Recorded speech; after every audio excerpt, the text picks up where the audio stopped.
राधे राधे, जय श्री कृष्णा। गोवर्धन में आपका स्वागत है। आपने पिछले वीडियो में 4 कोस की परिक्रमा लगाई थी और हम छोटी परिक्रमा यानी 3 कोस की परिक्रमा लगाएंगे। यह परिक्रमा प्रारंभ करने का स्थान है। छोटी परिक्रमा में आप राधा कुंड, श्याम कुंड, कुसुम सरोवर और मानसी गंगा के बारे में जानकर उनके दर्शन करेंगे। आपसे निवेदन है इस वीडियो को पूरा देखें, आनंद आ जाएगा आपको।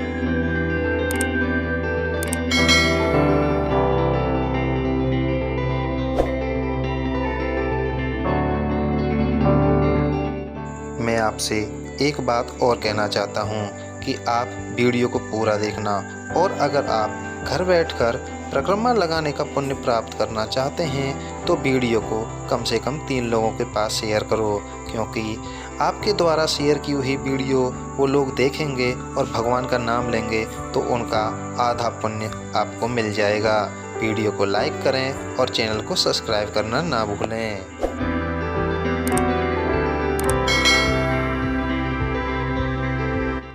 परिक्रमा में आपको पानी पीने के लिए भटकना नहीं पड़ेगा। सरकार ने ऐसी प्याऊ हर 1 से 2 किलोमीटर पर लगा रखी हैं। अब मैं आपको गोवर्धन पर्वत के बारे में बता देता हूँ। कथाओं के अनुसार प्राचीन काल में पुलस्त्य ऋषि गोवर्धन पर्वत के समीप पहुँचे। ऋषि गोवर्धन पर्वत की सुंदरता को देखकर मंत्रमुग्ध हो गए और द्रोणाचल पर्वत से निवेदन किया कि मैं आपके पुत्र को काशी ले जाना चाहता हूँ। काफ़ी मनाने के बाद गोवर्धन पर्वत ऋषि के साथ चलने के लिए तैयार हो गए, परंतु एक वचन मांगा और कहा कि आप मुझे जहाँ रख दोगे मैं वहाँ से नहीं जाऊँगा, मैं वहीं रुक जाऊँगा। वचन को मानकर पुलस्त्य ऋषि गोवर्धन पर्वत को लेकर चल दिए। काशी जाते समय रास्ते में ब्रजधाम आया तो गोवर्धन पर्वत ने सोचा स्वयं भगवान यहाँ पर आकर लीला करने वाले हैं, तो गोवर्धन पर्वत भारी हो गए। गोवर्धन पर्वत के भारी होने पर पुलस्त्य ऋषि ने आराम करने के लिए गोवर्धन पर्वत को जमीन पर रख दिया। आराम करने के बाद जब ऋषि चलने लगे तो गोवर्धन पर्वत ने वचन के अनुसार उनके साथ चलने से इनकार कर दिया। तो ऋषि ने गोवर्धन पर्वत को श्राप दिया कि तुम रोजाना 1 तिल के बराबर घटोगे। तब से गोवर्धन पर्वत रोजाना 1 तिल के बराबर घट रहे हैं। कहते हैं जब गोवर्धन पर्वत धरती में समा जाएंगे तो कलयुग की समाप्ति हो जाएगी।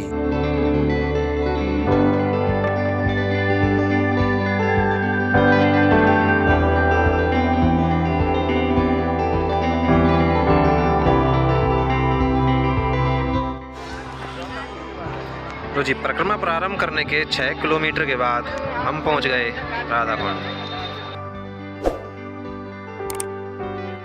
राधा कुंड पहुंचने के बाद आपका मन प्रफुल्लित हो उठेगा। राधा कुंड के पास में ही श्याम कुंड है। अब मैं आपको श्याम कुंड और राधा कुंड के बारे में बता देता हूँ।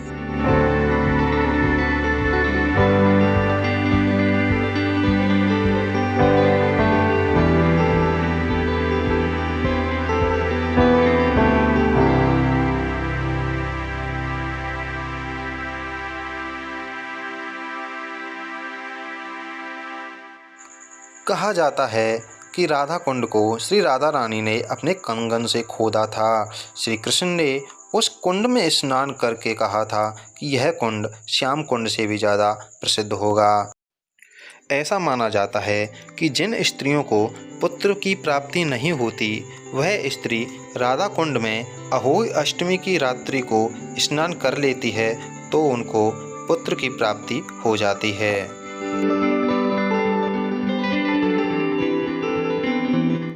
और राधा कुंड के जस्ट बगल में है श्याम कुंड। यहाँ पर राधा कुंड और श्याम कुंड का मिलन होता है। यहाँ पर राधा कुंड और श्याम कुंड का संगम है, आप दर्शन कर सकते हो।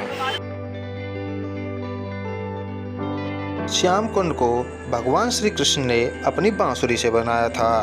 बताया जाता है कंस के कहने पर अरिष्टासुर नाम का राक्षस श्री कृष्ण को मारने के लिए बछड़े का रूप लेकर श्री कृष्ण की गायों में शामिल हो गया था। श्री कृष्ण को पता चला कि राक्षस मेरी गायों में शामिल है तो श्री कृष्ण ने उसका वध कर दिया। तो श्री कृष्ण को गौहत्या का पाप लग गया। गौहत्या के पाप से मुक्ति पाने के लिए श्री कृष्ण ने सभी तीर्थों का आह्वान करके श्याम कुंड की स्थापना की और उसमें स्नान करके गौहत्या के पाप से मुक्ति प्राप्त की।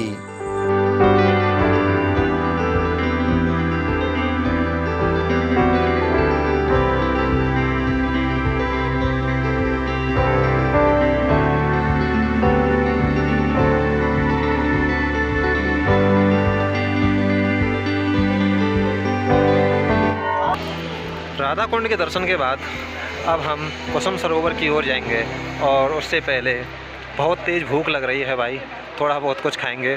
उसके बाद में खाने के बाद में मिलते हैं आपको सीधा कुसुम सरोवर पर।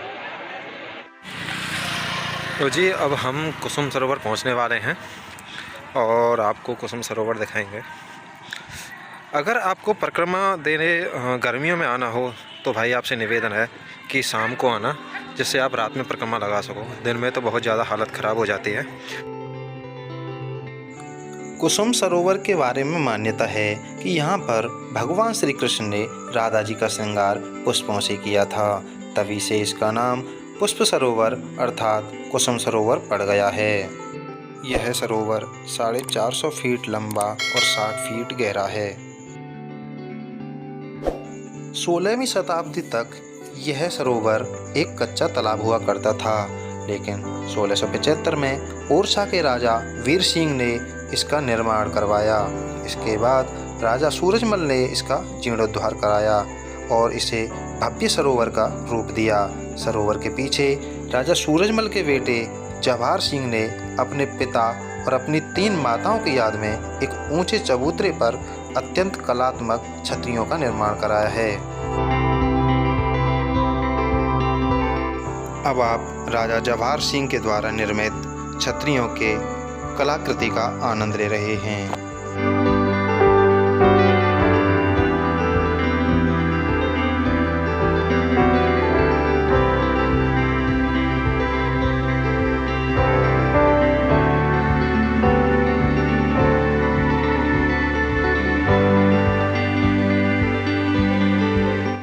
रात में कुसुम सरोवर की सुंदरता देखने लायक होती है।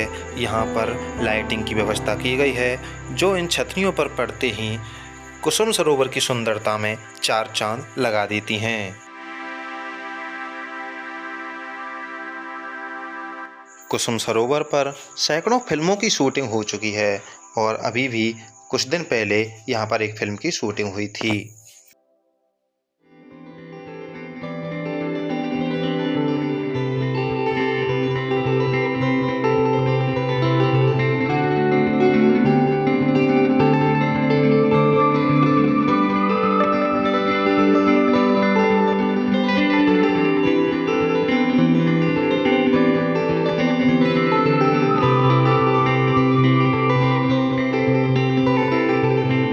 आपसे निवेदन है, कृपया आप कुसुम सरोवर में ना नहाएं। इसमें चेतावनी जारी की गई है, यह कुंड बहुत गहरा है।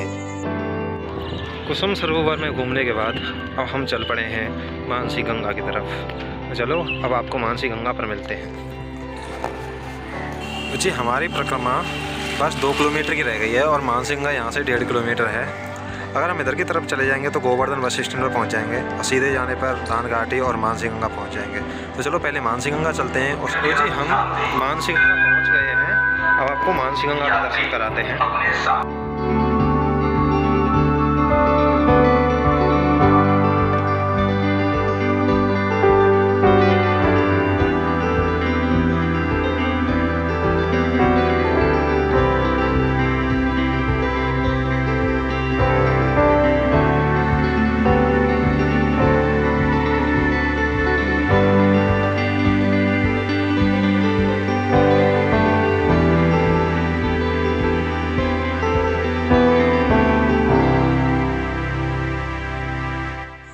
अब हम थोड़ा मानसी गंगा के बारे में जान लेते हैं।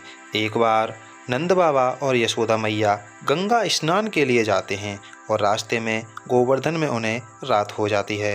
रात्रि विश्राम करते हुए श्री कृष्ण को विचार आया कि अगर मैं सभी तीर्थों को यहाँ ले आऊँ तो मेरे ब्रजवासियों को दूर तक नहीं जाना पड़ेगा, और श्री कृष्ण ने गंगा मैया को ब्रज में बुला लिया। श्री कृष्ण के मन से उत्पन्न होने से गंगा जी का नाम मानसी गंगा पड़ गया। अब आप गिरिराज जी मुकुट मुखारविंद के दर्शन कर रहे हैं। यह मंदिर गोवर्धन का सबसे मुख्य मंदिर है। मानसी गंगा और मुखारविंद के दर्शन करने के बाद अब हम परिक्रमा समाप्ति के लिए चलते हैं। हम यहाँ पर दूध और प्रसाद लेकर मुखारविंद पर चढ़ाकर दान घाटी के मंदिर पर चढ़ाकर अपनी परिक्रमा को समाप्त करेंगे। बोलो श्री गिरिराज महाराज की जय। अगर आपको वीडियो पसंद आया हो तो गिरिराज जी महाराज का नाम लेकर इस वीडियो को लाइक और शेयर कर दें और चैनल को सब्सक्राइब कर लें। बोलो श्री गिरिराज महाराज की जय।